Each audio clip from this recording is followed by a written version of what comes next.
Good morning, students. Today we will discuss the chapter 5th, primary activities. First of all, you should know what is primary activities. As you know, every man has some role for survive. कोई भी इंसान है वो survive करने के लिए उसमें कुछ एक्टिविटी करता है. So there are four types of activities: primary activities, secondary activities, tertiary activities, quaternary activities.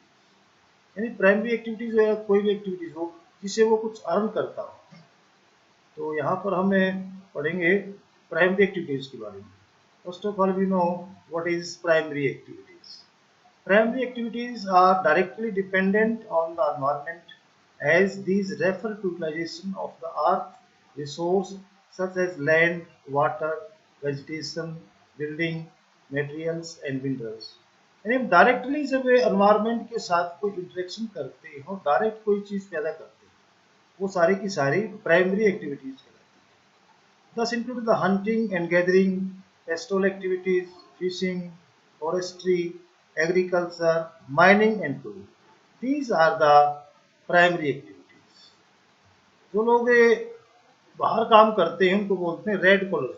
Agriculture में जब बात करते हैं या कोई भी काम करते हैं जो धूप में काम करते हैं उनको बोलते हैं रेड कॉलर जॉब के नाम से जानते हैं. तो there are three types of the primary activities. First is the hunting and gathering, second is the pastoralism, and third is the agriculture. So first of all we take the hunting and gathering. Starting में इंसान के पास और कोई ज़्यादा equipment नहीं थे, इसलिए वो अपने सर्वाइव करने के लिए जो वाइल्ड एनिमल्स थे उनका शिकार करता था और जो फॉरेस्ट से उनसे कुछ गैदरिंग करता था. इसमें कुछ यहाँ पर फोटो दिखाए गए, इसको आप ध्यान से देखें. ये फोटोज हैं, इसको आप देख सकते हैं.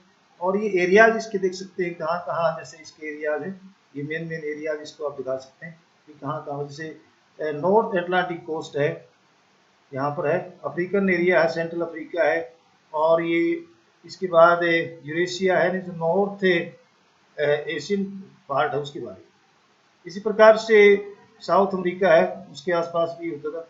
These are the centre where the primary activities या कह सकते हैं हंटिंग एंड गैदरिंग जो है वो यहाँ पर. इसमें कोई ज़्यादा इनके पास से वो नहीं होता था. अब हम बात करते हैं, नेक्स्ट चलते हैं. ये कुछ दिए गए हैं. इसके बाद नेक्स्ट आता आपका पेस्टोलिज्म. पेस्टोलिज्म क्या होता है बच्चों? पेस्टोलिज्म में जिसमें इसको बोलते हैं पशुचारण. पशुचारण की बात हम करते हैं. पशुचारण की बात हम करते हैं, इसमें पशु पालते हैं. पेस्टोलिज्म जो है वो नोमैड्स होते हैं, वो अपने पशुओं के साथ रहते हैं और जितनी संख्या उनके पशुओं की होती है उसके अनुसार ही उनकी जो वैल्यू वो मापी जाती है. तो हमारे कंट्रीज में लगा लीजिए, पूरे वर्ल्ड में लगा लीजिए, बहुत से एरिया जैसे जहाँ भी लोग जो है वो किसी प्रकार से नोमैड्स करते हैं, जो शेड्यूल ट्राइब लोग. जैसे अगर हम बात करते हैं हिमाचल की बात करते हैं, जम्मू एंड कश्मीर की बात करते हैं, तो वहाँ पर इस प्रकार से बहुत से लोग जो इस प्रकार की एक्टिविटीज करते हैं. तो पेस्टोलिज्म जो है वो एक होता भी नोमैड्स के रूप में होता है और ये पाई जाती है Atlantic coast of Africa. Atlantic coast of Africa है, वहाँ पर ये पाई जाती है. इस प्रकार से हम कह सकते हैं कि इसमें मैं आपको थोड़ा दिखाना चाहूँगा. इसमें हमारी जो एनसीईआरटी की बुक है उसमें दिखाया गया है, पेस्टोलिज्म में दिखाया गया है. At the some stage history is the realization that hunting is an unsustainable activity. Human beings might have thought of the domestication of animals. People living in the different climatic conditions selected and domesticated animals.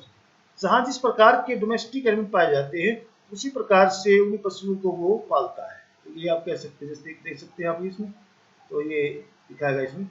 तो they move from one place to another along with their livestock depending on the amount and quality of the pastures and water. Each nomadic communities occupies a well-identified territory as matter of the tradition. इस प्रकार से जहाँ पर जिस तरह के पाए जाते हैं ये इसमें दिखाया गया. कुछ एग्जाम्पल इसमें दिखाए गए, जैसे a wide variety of the animals is kept in different regions In tropical Africa, cattle are the most important livestock, while in the Sahara and Asiatic desert, sheep, goats and the camels are here. तो अलग अलग areas में अलग अलग type के पशु पाए जाते हैं, depends on the climatic condition.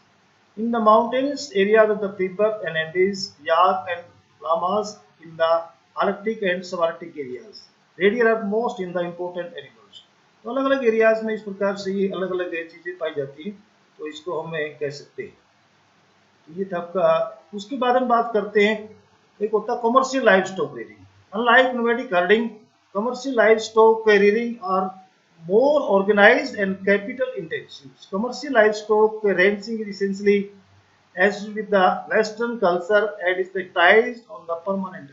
यहाँ पर देखिए उसमें थोड़ा नेचुरल, और इसमें जो नोमैड्स होते हैं, नोमैड्स जो है वो मौसम के अनुसार उसको माइग्रेट कर देते हैं, उसको बोलते हैं ट्रांसह्यूमन्स. ट्रांसह्यूमन्स क्या होते हैं, जैसे मान लीजिए विंटर का सीजन है तो वो नीचे आ जाते हैं, और जैसे ही समर सीजन आता है तो वो माउंटेन एरिया, जैसे हमारे यहाँ पर जम्मू कश्मीर में गुजर्स हैं, भोटियाज हैं, बकरवाल हैं, तो ये कुछ इस प्रकार की स्टूल ट्राइब कास्ट है जो अपने पशुओं के साथ विद द सीजन, यानी सीजन के साथ जो है वो चेंज कर लेते हैं अपने प्लेस को. So they are known as the transhumance.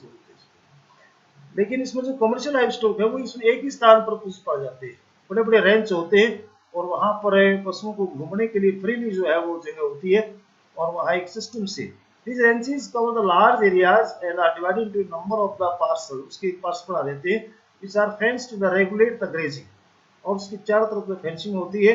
In the grass of the one parcel is grazed, animals are moved to another. तो एक पार्सल की जो ग्रास खत्म हो जाती है, ग्रेस खत्म हो जाता है, तो दूसरे में उसको चेंज कर देते हैं इस प्रकार से. The number of the animals in a parcel is kept according to the carrying capacity of the parcel. अब उसको पार्सल है जो चरागाह है, उसकी कितनी कैपेसिटी है उसके अनुसार उसके अंदर नंबर ऑफ एनिमल रखे जाते हैं. This is a specialised activity in which only one type of animal is real. इसमें एक ही टाइप के पशु पड़ जाते हैं. Important animals include the sheep, cattle, goats and horses. Products such as the meat, wool, hide and skin are process किए जाते हैं, और उसके बाद उसको पैकिंग किया जाता है साइंटिफिकली, और वो बाहर एक्सपोर्ट कर देते हैं. Reading of animals in the ranching is organized on the basis of the main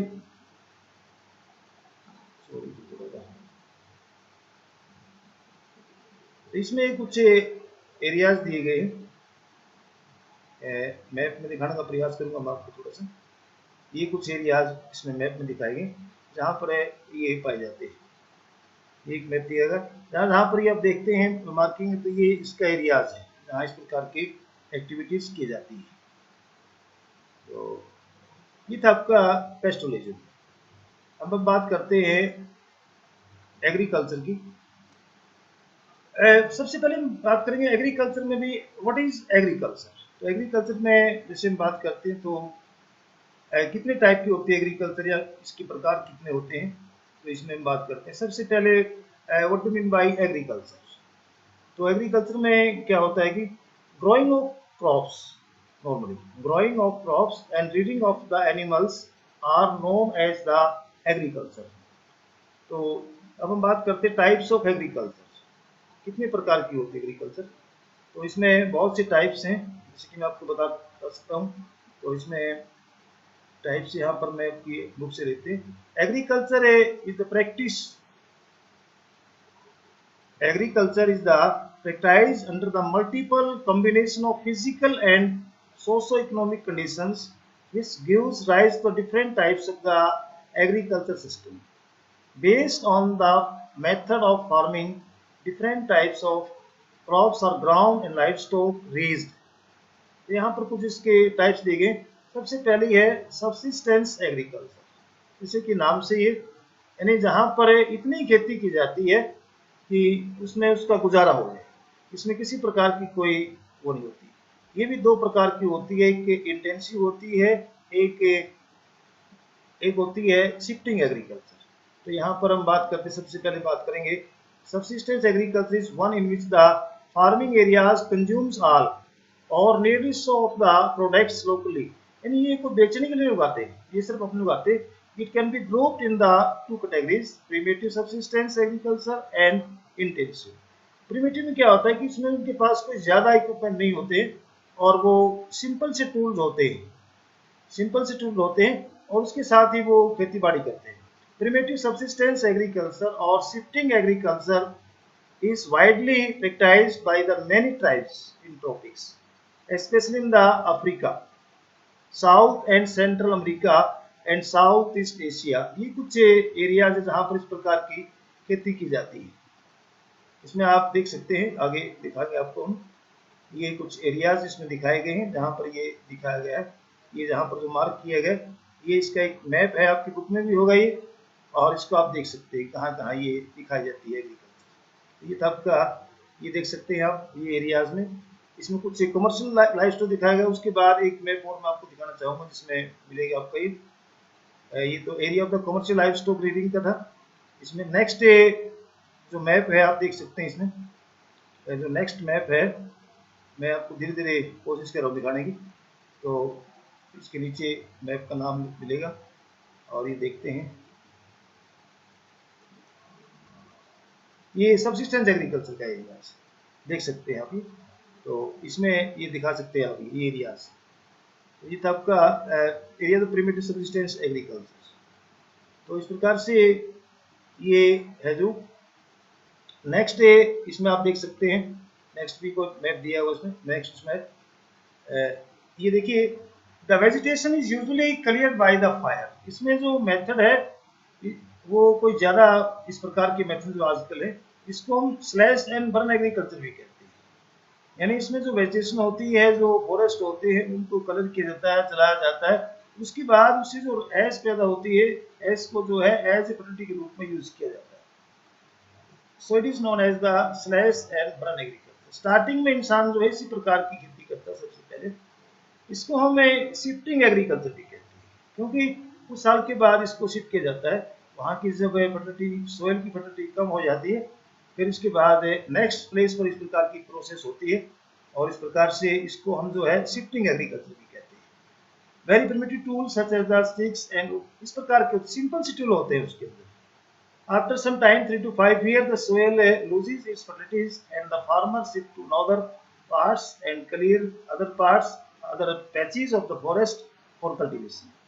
The farmer may return to the earlier patch after some times. इस प्रकार से ये चलते रहते हैं और इसको बोलते हैं shifting agriculture. One of the major problem of the shifting cultivation is that the cycle of the झूम, इसको एक साइकिल बना देते हैं, कुछ साल के बाद हो जाती है। तो इसको हमारे जो नॉर्थ ईस्टर्न पार्ट है इंडिया का, वहाँ पर भी इस प्रकार की एग्रीकल्चर की जाती है। इसको बोलते हैं वहाँ पर jhuming agriculture. Becomes the less and less due to the loss of fertilities in different parcel. It is prevalent in tropical region in the different names. Jhuming in the north eastern state of India, milpa in central America and इसमें Mexico में इसको बोलते हैं लदान के नाम से। लदान सेंट्रल अमेरिका एंड मेक्सिको में मिलापा, और लदान इंडोनेशिया एंड मलेशिया। इसके अलावा और भी बहुत से एरियाज जहाँ पर इस प्रकार की खेती की जाती है, बहुत से इस प्रकार के एरियाज हैं। तो नेक्स्ट है आपका intensive subsistence agriculture. This type of agriculture is largely found in the densely populated region of the monsoon Asia. जो हमारा मॉनसून एशिया, वहाँ पर इस प्रकार की जो है वो खेती की जाती है। तो इसको हम कहते हैं basically there are two types of intensive subsistence agriculture. Intensive subsistence agriculture dominated by the wet paddy cultivation. कई एरिया जैसे होते हैं जहाँ पर रेनफॉल ज़्यादा होती है, तो यहाँ पर पैडी जो राइस होता है वही जो है फसल उगाई जाती है। This type of agriculture is characterized by the dominance of the rice crop. Land holding are very small due to the high density of the population. देखिए इसमें कोई भी क्वेश्चन आता है तो उसमें आता भी बताता main characteristics of the intensive subsistence agriculture या शिफ्टिंग एग्रीकल्चर, उसके आपने मेन जो है वो प्रैक्टिस करानी एग्जाम। इस टाइप से इसमें क्वेश्चन आते हैं। तो इसमें लैंड होल्डिंग जो है वेरी स्मॉल हो गया due to the high density of the population. Farmer work with the help of family labor, leading to the intensive use of the land. So these are the characteristics of the intensive subsistence agriculture. Use of machineries is limited, and most of the agriculture operations are done by the manual labor. Mostly जो काम है वो हाथ से ही करते हैं, इसमें मशीनों का प्रयोग कम होता है। खेतों का आकार छोटा होता है। Farmyard manure is used to maintain the fertility. जो फार्म यार्ड होते हैं, मैन्योर होता है, जो खाद होता है, उसका यूज किया जाता है।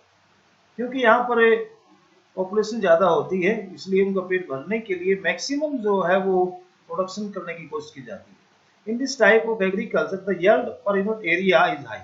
जो पर यूनिट एरिया है उसके हिसाब से यहाँ प्रोडक्शन बहुत ज़्यादा होता है, लेकिन लेबर के हिसाब से जो अगर हम वहाँ की पॉपुलेशन को देखते हैं तो productivity is very low. These are the main characteristics of the intensive subsistence agriculture. Next इसमें आता है आपका intensive subsistence agriculture dominated by the crops other than paddies. यहाँ पर देखिए थोड़ा सा डिफरेंस है। पहले वाले में कहते हैं कि जो पैडी है उसका डोमिनेंस है, और सेकंड में जो है पैडी के अलावा और भी क्रॉप्स उगाई जाती है। It depends on the climatic condition. To the different in relief climate, soil and some of the other geographical factors, it is not practical to grow paddy in many parts of the monsoon Asia. Wheat, soybean, barley. These are the crops. Wheat, soybean, barley, and sorghum are the grown in the northern China, Manchuria, North Korea, and North Japan. In India, अगर हम India की बात करते हैं तो यहाँ पर 20 प्रकार की कई फसलें उगाई जाती हैं। ये कुछ एरियाज इसमें दिखाए गए जहाँ पर इस प्रकार के मैप में देख सकते हैं। ये जो पार्ट आपका इंडिया का कुछ पार्ट है आपका, और उसके साथ साथ ये देख सकते हैं ये ईस्टर्न पार्ट है। ईस्टर्न पार्ट इसमें दिखाया गया है wet rice dominant crop and other crop. ये जो लाइट हो रहा है एरिया इसमें देख सकते हैं आप, ये अदर क्रॉप्स हैं वीट उसके राइस के अलावा। नेक्स्ट इसमें आपका ये थी आपकी इंटेंसिव एग्रीकल्चर टाइप यानी इंटेंसिव सब्सिस्टेंस फार्मिंग। इसमें जो मेन है क्रॉप्स आपको बताना चाहता हूँ, जैसे coconut and sugarcane plantation in the Philippines. Dutch once had monopoly over the sugar cane plantation in the Indonesia. Some coffee fazendas होते हैं जहाँ पर बहुत बड़े बड़े plantations होती है कॉफी की। In Brazil are the still managed by the Europeans. ये यूरोपियन कंट्रीज की वहाँ पर उसकी कॉलोनी थी और उसके द्वारा ये किया गया था। Today the ownership of the majority of the plantation has passed into the hands of the government or national or the countries of the concern.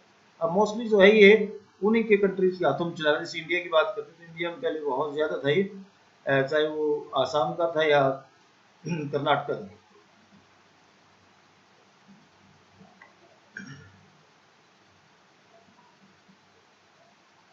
Sorry मैं थोड़ा सा parts of the Indo Gangetic plains and millets are grown. ये मैं थोड़ा गलत बताया, दोबारा कोशिश करें ये please.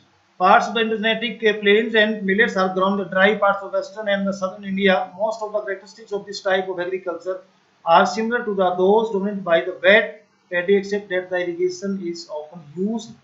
The European colonies many parts in the world and they introduced some other forms of agriculture such as plantations which were mainly profit oriented large scale production. तो नेक्स्ट इसके अंदर है आपका प्लांटेशन एग्रीकल्चर। जब हम बात करें plantation agriculture as mentioned above was the introduced by the Europeans in colonies stood in the tropics. Some of the important plantation crops are tea, coffee, cocoa, rubber, cotton, or palm, sugarcane, bananas and pineapples. Plantation agriculture वो होती है जहां पर हमें single crops are grown on a large area by the scientific method, they are known as the plantation agriculture. इसके example जैसे रबड़ है, टी है, कॉफी है, कोकोआ है, रबड़ है और ये sugarcane. These are the example of the plantation agriculture. The characteristics feature of this type of farming are the large states. में बड़े बड़े स्टेट्स होते हैं, लार्ज कैपिटल, और इसमें बहुत ज्यादा कैपिटल का इन्वेस्टमेंट किया जाता है। Managerial and the technical support भी होता है। Scientific method of cultivation, single crop specialisation होता है। इसमें चीप लेबर होनी चाहिए और एक good system of the transportation which links the states to the factories and markets for the export of the products. तो ये फैसिलिटी जहाँ पर होंगी वहाँ ये सक्सेस होगा, यानी अच्छा ट्रांसपोर्ट का सिस्टम हो, वहाँ पर चीप लेबर हो और साइंटिफिक मेथड्स हो, वहाँ पर ये प्लांटेशन होती है। The French specialized the cocoa and coffee plantation in West Africa. The British set up the large tea gardens in India and Sri Lanka. rubber plantation in Malaysia, and sugarcane and banana plantations. In West Indies, Spanish and the Americans invested the heavily in the, उन्होंने भी अलग अलग countries में, European countries ने अलग उसमें अपना कब्जा किया कॉलोनीज थी। Coconut sugarcane plantation in the Philippines, the Dutch once had the monopoly on sugarcane. The plantation in Indonesia, some coffee fazendas, the large plantation in Brazil are still managed by the Europeans. Today, the ownership of the majority of the plantation has passed into the hands of the government or national of the countries concerned. तो ये इस type में किसके एक special जो है वो condition होनी, जैसे हम बात करते हैं टी की, तो टी के लिए जो है एक स्पेशल जोग्राफी कंडीशन होनी चाहिए, रिलीफ इस प्रकार का होना चाहिए और वहाँ पर रेनफॉल ज्यादा होना चाहिए। नेक्स्ट इसमें आता है आपका extensive commercial grain cultivation. Commercial जहाँ पर इस प्रकार का अनाज पैदा होता है कि बेचने के लिए। Commercial grain cultivation is practiced in the interior parts of the semi-arid lands of the mid-latitudes. Wheat is principal crop, though other crops like the corn, barley, oats, and rye are also grown. The size of the farm is very large. इसमें जो खेतों का आकार बहुत बड़ा होता है। Therefore, the entire operations of the cultivation from plowing to the harvesting are mechanized. There is a low yield per acre but a high yield per acre person. Why this statement? यहाँ पर क्योंकि population कम होती है तो इसलिए जो खेतों के हिसाब से अगर बात करते हैं तो वहाँ प्रोडक्शन कम होता है, लेकिन इंसान के हिसाब से अगर बात करते हैं पर्सन के हिसाब से तो वहाँ प्रोडक्शन जो है वो ज़्यादा होता है। तो इसकी मेन कैरेक्टरिस्टिक क्या क्या ये देख सकते हैं आप इसमें, ये कुछ मैप दिए गए हैं आपके बच्चों, इसमें देख सकते हैं, इसमें दिखाया गया है ये मैप है आपका, जहाँ पर एक्सटेंसिव कमर्शियल ग्रेन फार्मिंग। अब इसमें देखिए ये जो मेन एरियाज आप नोट कर सकते हैं, इसमें नॉर्थ अमेरिका के प्रेरीज हैं, प्रेरीज जहाँ पर इनको ग्रास लैंड के नाम जानते हैं, और ये यूरोप में और यूरेशिया की अगर हम बात करते हैं इसको बोलते हैं स्टेपिस, स्टेपिस बोलते हैं। साउथ अमेरिका में इसको बोलते हैं पंपास, ये pampas it is in Argentina. और इसी प्रकार से जो साउथ अफ्रीका है वहाँ पर इसको हम डाउन्स बोलते हैं। ऑस्ट्रेलिया में कंटेम्परेरी बोलते हैं, ऑस्ट्रेलिया में इसके अलग अलग नाम है, अलग अलग कंट्री, ये अलग अलग कंडीशन दी गई है। तो आइए देखते हैं कहाँ कहाँ पर ये पाए जाते हैं। This type of agriculture best develop in the European steppes, Canadian and the American prairies, pampas of Argentina, and Velds of the South Africa, Australia Downs, and the contemporary plains of New Zealand. ये इसके area यहाँ पर देख सकते हैं map में, ये दिखाएगा प्रेरीज इन नॉर्थ अमेरिका, पंपास इन साउथ अमेरिका अर्जेंटीना में, और स्टेपिस इन द यूरेशिया, और उसके बाद जो Wales in the south Africa और downs in Australia and contemporary in the New Zealand.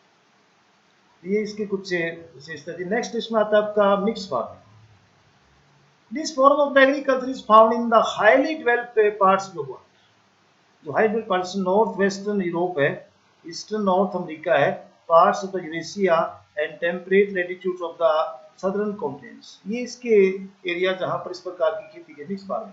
Mix farming are moderate in size, इसमें ना तो ज्यादा लंबा होता बड़ा होता ना छोटा होता, मॉडरेट होता है।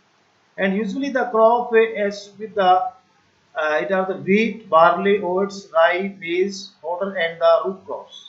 Fodder crops are an important components of the mixed farming. क्योंकि जो चारे वाली फसलें होती है वहाँ पर पशुपालन होता है इसके साथ साथ, यानी जब हम एग्रीकल्चर के साथ साथ पशुपालन करते हैं उसको मिक्स फार्मिंग भी कहा जाता है।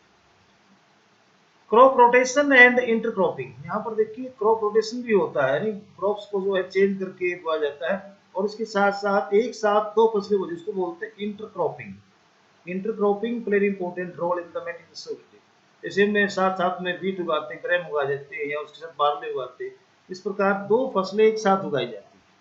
तो ये इसमें यहाँ पर कुछ मेथड जो है वो अडॉप्ट किए जाते हैं। Equal emphasise is laid on the crop cultivation and animal husbandry, दोनों पर जोर देते हैं यहाँ पर एग्रीकल्चर के ऊपर भी और एनिमल हस्बेंड्री के।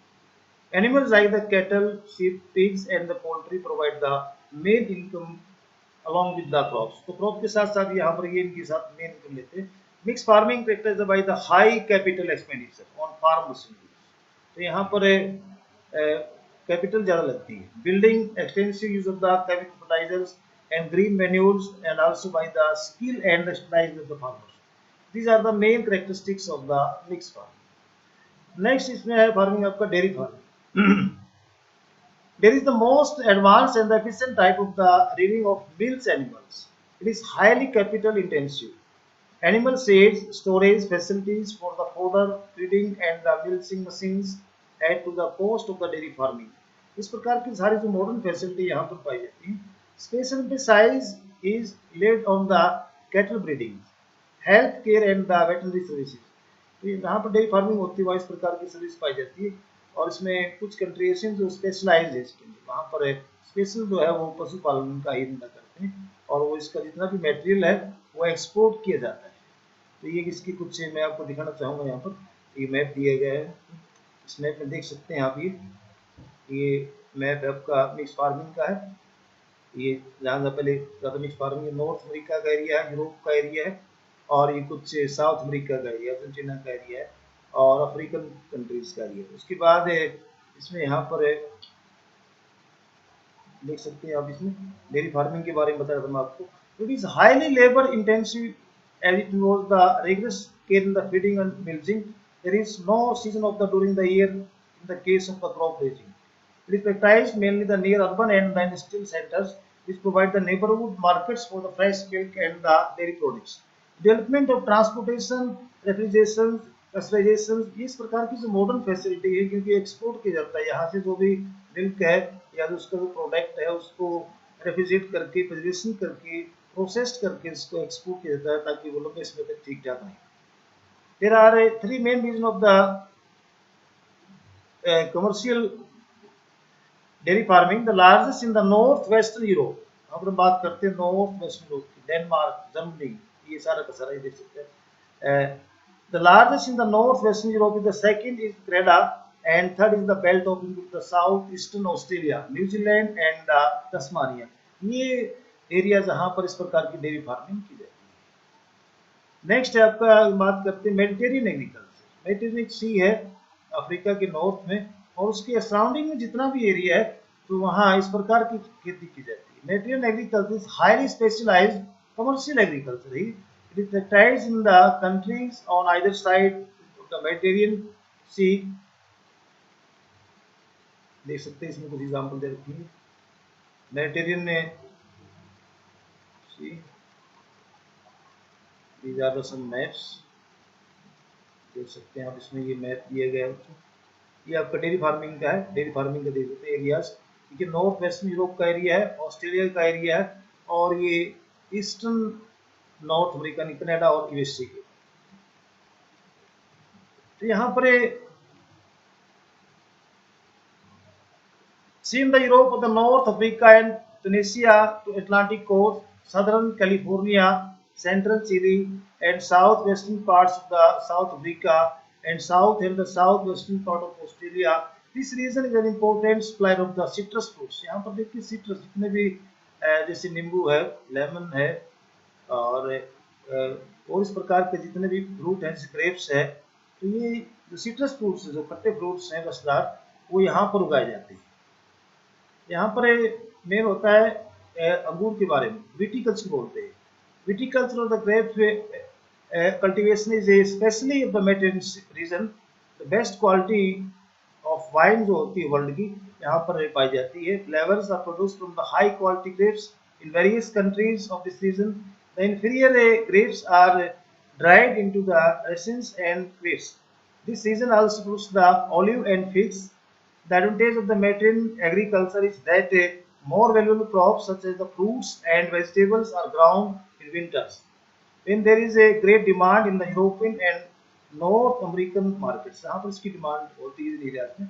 तो यहाँ एक स्पेशल क्लाइमेटिक कंडीशन है। मेन जो कंडीशन यहाँ पर ये है कि यहाँ विंटर्स में रेनफॉल होती है, जिसके कारण ये इस प्रकार की क्रॉप्स जो है वो होती है। उसके बाद हम बात करते हैं market gardening and horticulture. Market gardening and horticulture is specialized in the cultivation of the high value crops such as the vegetable, fruits and flowers. इसमें जो है मेन सब्जियां उगाई जाती है, फल उगाए जाते हैं, फ्लावर्स उगाए जाते हैं, और जो कि खासकर से जो अर्बन एरियाज उनको सप्लाई किए जाते हैं। इनका जो कंडीशन होती है, जो विशेषता होती है, farms are small and are located where there are good transportation links. यहाँ पर जो है उनका शहरों के साथ अर्बन एरियाज के साथ ट्रांसपोर्ट सिस्टम ठीक होता है। With urban centres where the high income group of the consumers located, it is both labour and capital intensive and lays emphasis on the use of irrigation, highly variety seeds of fertilizers, insecticides, greenhouse and artificial heating in the cold region। इस प्रकार की facility यहाँ पर होती है। This type of agriculture is well developed in the densely populated industrial district of the northwest Europe, northeastern USA and Mediterranean regions। The Netherlands specialize in growing the flowers and horticulture crops, especially in the tulips। Netherland country जहाँ पर special जो है flower की खेती की जिसको बोलते हैं ट्यूलिप्स के नाम से, which are flown to all the major cities of the Europe। The region where the farmers specialize in the vegetable only, the farming is known as the truck farming। देखिए ट्रक फार्मिंग कई बार प्रश्न आता है, what do mean by truck farming. Truck farming क्यों कहते हैं? क्योंकि यहाँ पर शाम को सब्जियां तोड़ी जाती है और रात को उसको पैक करके ट्रक के द्वारा सवेरे तक वहाँ सेंटर्स में भेज देते हैं। तो जहाँ इस प्रकार का ट्रांसपोर्ट सिस्टम अच्छा है, नेटवर्क अच्छा है, रोड अच्छे हैं, ट्रांसपोर्ट की वजह ठीक है, तो उसको बोलते हैं ट्रक फार्मिंग। यानी ये जो इसके फार्म है वो इस प्रकार से ट्रक से जुड़े होते हैं। Can cover the overnight, hence the name the truck farming। In addition to market the gardening, a modern development in the industrial regions of the Western Europe and North America is factory farming, livestock particularly poultry and cattle। इसके अलावा यहाँ पर इस प्रकार के भी पशु पालन। ये तब सबका market gardening and the horticulture. Next है इसके अंदर है कोऑपरेटिव फार्मिंग भी होता है। नेक्स्ट इसके अंदर ये देखिए कुछ इसमें एग्जांपल दिए गए। Vegetables being grown in the vicinity of the cities, और साथ में the vegetables being loaded into a truck and cycle carts for the transporting to city markets। यहाँ पर इस प्रकार की फैसिलिटीज है। इसमें जो है rearing of them in the stalls and the pens and fed on the, यहाँ पर ये थोड़ा सा मैं बीच में। नेक्स्ट इसमें आ जाता है आपका प्लांटेशन एग्रीकल्चर के बाद था उसका cooperative farming. Cooperative farming, cooperative farming क्या होती है? Group of the farmers form A cooperative societies by the pooling in their resources. इसमें जो अपना रिसोर्स होता है उसको पूल किया जाता है। आपके पास क्या साधन है वो उसको पूल करके यूज करते हैं। Individuals farm remain intact and farming is a matter of the cooperative initiatives. Cooperative societies help the farmers to procure all the important inputs of farming, sell the products. इस प्रकार से वो जो उसका सामान उसको बेचने में मदद की जाती है। Products in the most favorable terms and help in processing of the quality products at the cheaper rates। Cooperative movement originated over centuries ago and has been successful in many Western European countries like Denmark, Netherlands, Belgium, Sweden। In countries में जो इस प्रकार की जो farming है वो की जाती है। In Denmark, the movement has been so successful that practically every farmer is a member of the cooperative society। इस प्रकार की ये है इसमें। उसके बाद हम बात करते हैं कलेक्टिव फार्मिंग। थोड़ा सा डिफरेंस है दोनों में। क्या डिफरेंस है? The basic principle of the behind this type of farming is based on the social ownership of the means of the production and collective labour. इसमें देखिए पहले वाले में जो उसके पास रिसोर्सेज थे उनका यूज किया जाता था। यहाँ पर ये अपनी जो लैंड है उसको भी शेयर करते हैं। कलेक्टिव लेबर, कलेक्टिव फार्मिंग और द मॉडल ऑफ द खोल हाउस भी कहते हैं। द खोल house was introduced in the soil Soviet union. ये खासकर से जो पुराना सोवियत यूनियन है विस्तार वहां पर यूज की जाती है to improve the upon the inefficiency of the previous methods of agriculture and the boost agriculture production for the self sufficiency. The farmer used to put in all their resources like the land, livestock and labor. However, they were allowed to retain very small plots to grow crops in order to meet their the daily requirements। तो ये थी आपकी कुछ types of farming. Next इसमें आता है आपका भी माइनिंग के बारे में। Mining is also primary activities. The discovery of the minerals in the history of the human development is affected in many stages in terms of the copper age, bronze age and iron age। The use of the minerals in ancient times was largely confined to the making of tools। देखिए जितने भी mining है जैसे कोल है, iron है, कोई भी इसके बगैर डेवलपमेंट नहीं है। अगर हम डेवलपमेंट की बात करते हैं आज के युग में जो मशीनरी का युग है तो mining very important. There are some factor affecting the mining. कोई भी माइनिंग है उसके कुछ फैक्टर होते हैं। The profitable of the mining operations thus the depends on the two main factors. Physical factor, इसमें होता है साइज कितना है उसका, ग्रेड और the mode of the currencies of the deposits. उसके बाद economic factors such as the demand for the minerals, technology availables and used capital to develop the infrastructure and the labor and transporting cost। तो यहाँ पर हम बात करते हैं fact affecting the mining activities की। तो इसमें हमारा economic factors is the demand for the minerals, technology available and use capital to develop infrastructure and the labour and transport cost. अब इसमें बात करते हैं method of mining. Depending on the mode of occurrences and the nature of the ore, mining is of two types: surface and underground mining। Surface mining is also known as the open cast mining। ये जो minerals होते हैं वो उसमें ऊपर होते हैं जो, तो उसको बोलते हैं open surface mining, open cast mining भी कह देते हैं। Overhead costs such as the safety precautions and equipment is the relatively low in this method. The output is both large and rapid. When the ore lies deep below the surface, इसको बोलते हैं underground mining, जो soft mining, यानी इसको हमें soft के द्वारा ही जो है वो कर सकते हैं। तो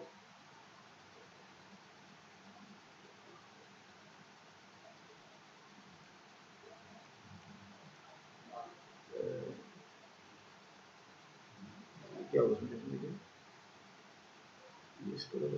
मेथड ऑफ माइनिंग। इसमें क्या होता है, जो सॉफ्ट माइनिंग होती है, जो अंडरग्राउंड माइनिंग होती है वो रिस्की होती है। As with this in this method, a vertical shaft have to the sunk end from where the underground galleries radiate to the reach the minerals. Minerals are extracted and transported to the surface through these passages. It requires the specially designed slips होती है, drills होती हैं, haulage vehicles, ventilation system for safety and efficient movement of pupils and material। ये काफी risky होती है, कई बार इसमें जहरीली गैस निकलती है, आग लग जाती है, फ्लड आ जाती है, इस प्रकार से कैविटीज हो जाती है, यानी बहुत से एक्सीडेंट हो जाते हैं। Have you ever read about the mine fires and funding of the coal mine in India. बहुत से हमारे एरिया जैसे झारखंड का वहाँ पर माइंस में आग लग जाती है, तो उससे कई बार कोई जल्दी गैस निकल जाती है और जितने माइनर्स हैं वो मर जाते हैं, तो ये बहुत ही रिस्की होती है। The developed economies are retreating from mining, processing and the refining stage of the production to the high labor cost।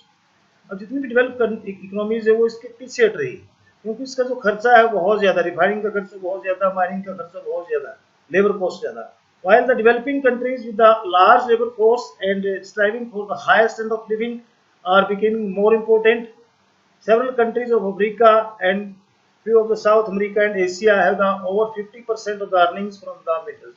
इस प्रकार के जो डेवलपिंग कंट्री है वहाँ पर इसका परसेंट ज़्यादा है, जबकि जो डेवलप कंट्री है तो वहाँ नहीं है इसका। तो इस सेक्टर में हमने पढ़ा प्राइमरी एक्टिविटीज़ के बारे में, टाइप्स ऑफ एग्रीकल्चर था ये, और इसके साथ साथ पेस्टोलिज्म था और hunting and gatherings. That's all.